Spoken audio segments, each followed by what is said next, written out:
Where's everybody? Just us guys here for this. They're in Spain, aren't they? They are in Spain, yeah. living their lives, enjoying it and living it up. But we are here to tell you about the Romelu Lukaku to Chelsea deal. It is confirmed he's joining Chelsea for a reported 115 million euros. It's the biggest sale in Serie A history. Chelsea have broken their club transfer record for him to return to the club that he left in 2014. It is almost full circle. Romelu Lukaku back to Chelsea. Don and Jan are also here with us to talk about this. So let's start with you, though, Craig. Let's get your initial thoughts on Romelu Lukaku coming back to Chelsea at this stage. I think it's a great move, and it's a move that was much needed for the club. Not so much for the player, because he seemed, by all accounts, he was happy in Italy, did well in Italy, really well. But Inter's predicament meant that they were looking for an injection of cash, and Chelsea were willing because they needed a player of that ilk because of the problems that they had last year in that department, dominating lots of games when Tuchel came in. But really, sometimes, pushing it from one side of the field to the other and back and forth, and when balls did come in, very little physicality in the final third. Sometimes they had it with Kai Havertz when he was through there, and we saw that in the Champions League final. But look at, and Stevie's not going to want to watch this show today, or maybe watch this season, but I think this is going to be a great fit for Chelsea, and I think it's a move that Tuchel knew he needed to make if they were going to go the course of 38 games, and they've gone and done it. A final piece of the puzzle for you, Don, given that obviously they're Champions League winners, but in terms of Premier League football, is this just what they needed? I don't think it's a final piece of the puzzle. I think they're still a little bit off, in my opinion. I don't think Chelsea can win the title with Thiago Silva at 36, Rudiger and Zuma, who the coach doesn't fancy. Amazing signing, though, Lukaku. I think it's what they need in terms of that front, that number 9 who's got the muscle, he's got the talent. He's more aware than he ever was. He's got confidence. I think he's playing to his maximum. Normally, when you get a player in, you always think there's a bit of wriggle room for improvement. Not with Lukaku now. He's at the top of his game. So I could imagine him coming in at Chelsea and banging in goals left, right and centre. But the only thing is, this Chelsea side 2 years ago finished 33 points behind Liverpool. Last season, they finished 19 behind Man City. I don't think he can win the title on his own. He's going to need an awful lot from the midfield, which are very talented. But I just don't see that back line as it stands taking Chelsea to a title. Jan, I want to come to you as a striker. This is a Romelu Lukaku coming back as a much different player to the player that we saw at Manchester United after everything that he achieved with Inter. Absolutely, and he's been growing, he's been developing, and I think this is a candidate to be one of the best signing of this transfer window. Not only is he a great goal scorer, a goal getter, but if you saw the team, we said that we have Mount and Havertz, he will do them better as well. We're talking about Werner. I mean, people saying that Werner won't get a lot of games. Yes, I think Werner will get a good amount of games there because Tuchel likes to stretch them. Do I think they can win the Premier League? I can, absolutely. Tuchel will be the whole year. And I think that the good thing about getting Lukaku, not only his goals, but the balance in the team is so much better. Remember last season, there were so many games that they had a lot of chances and they couldn't get goals out of them. And Lukaku was as good as they could get in this transfer window. Brilliant. And I also respect to the player. I mean, yes, I know that if you get a lot of money, you love to go back to London. But as you can see on my tip, I think that Chelsea can win it this year. And I think also that Lukaku can win the top scorer title for Chelsea and in the Premier League this season. I'm going to phone his mate, and tell him that he's got him 4th. You should. You should absolutely phone him. By the way, when was that photo taken? 1984. I thought that was my son. Craig. Well, I just want to go back to Don's point quickly. Go on, then. Is that Don said they finished 19 points behind. It's fair enough. And I think Jan touched on this. Tuchel was only there half a season. I mean, he really put a great structure in place. He learned about his squad very, very quickly while was getting results and including the Champions League final win. But everybody in that second half of the season knew their job.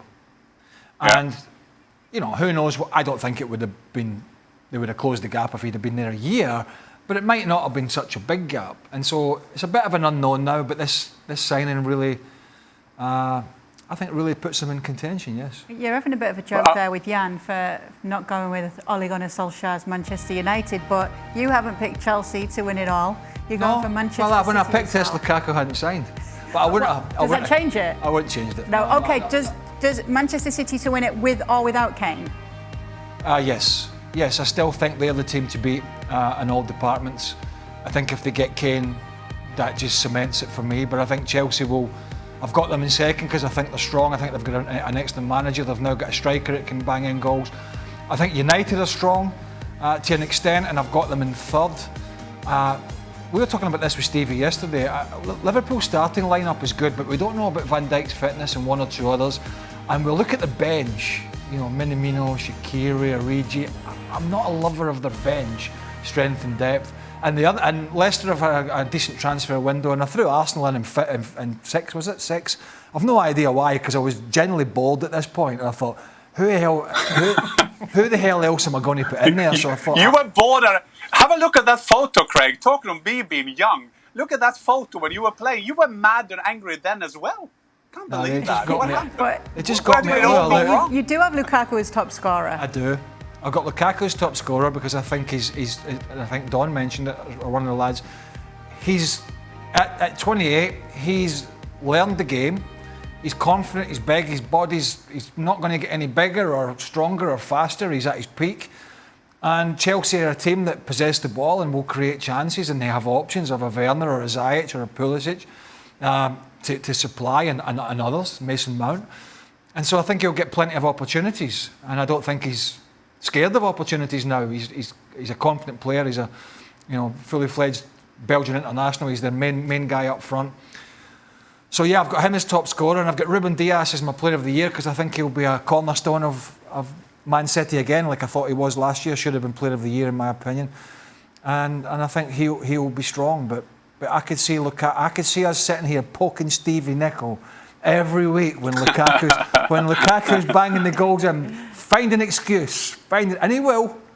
He'll find an excuse, but I think he's going to have a good season.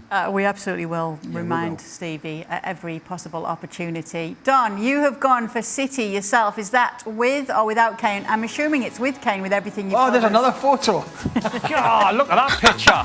That picture's horrendous. Dean Saunders. I've got to say, the disrespect for Harry Kane between the boys is ridiculous. I mean, they're picking Romelu Lukaku, first season back in the Premier League, to score as many goals as Harry Kane when he's been banging in 35, but isn't it more that Manchester City has goals throughout the... No, well, 1 second. Is this Harry Kane at Tottenham or Harry Kane at Man City? Or Harry Kane not playing? This is Harry Kane at Tottenham when he's been banging in 35 for Tottenham. Imagine how many he's going to get when he goes to Man City. Yeah, but he's not at Man City, Don. He's not at Man City. He will be, mate. Well, it doesn't matter.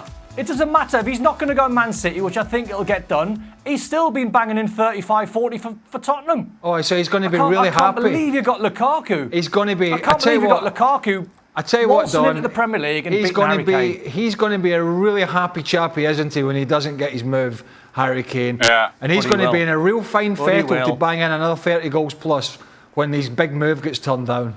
No? We'll have this conversation in 10 days' time when he signs for City. Don, you're not the one who says that it's going to be hard for Lukaku now to score goals because the pressure is harder in England. You're not one of them, are you, Lukaku? I mean, it's quite hard to score goals in Serie A. No, but Jan, how are you not looking at Harry Kane's record, what he's done the last 5 or 6 years? I got and then do you think Lukaku's going to waltz in and hit 40 a season?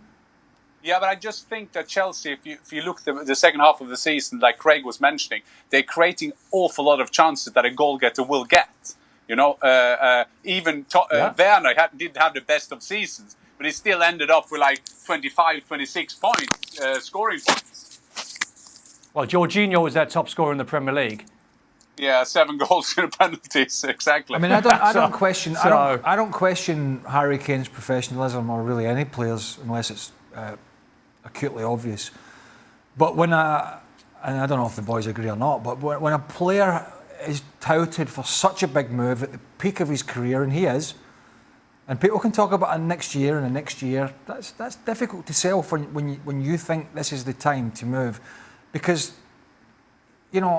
injuries are an occupational hazard in this sport, and who's to say that's not in the back of his mind? So if this big move doesn't come off for Kane, and we'll see what happens, I think subconsciously, and I might be proved wrong, but I think subconsciously, I think it's going to be difficult for him to repeat the weight in his shoulders that he's carried with this team, primarily because of the disappointment of not getting that big move. And they can sell it to him any way they like, Tottenham, but they won't be competing for much. And I think for those reasons, and in fact Lukaku's he's been in great form for at least 2 or 3 seasons, I think that's why Jan and I have gone for him. Well, thank you very much for watching ESPN on YouTube. For more sports highlights and analysis, be sure to download the ESPN app. And for live streaming, premium content, and let's not forget as well, ESPN FC 7 days a week. Subscribe to ESPN Plus.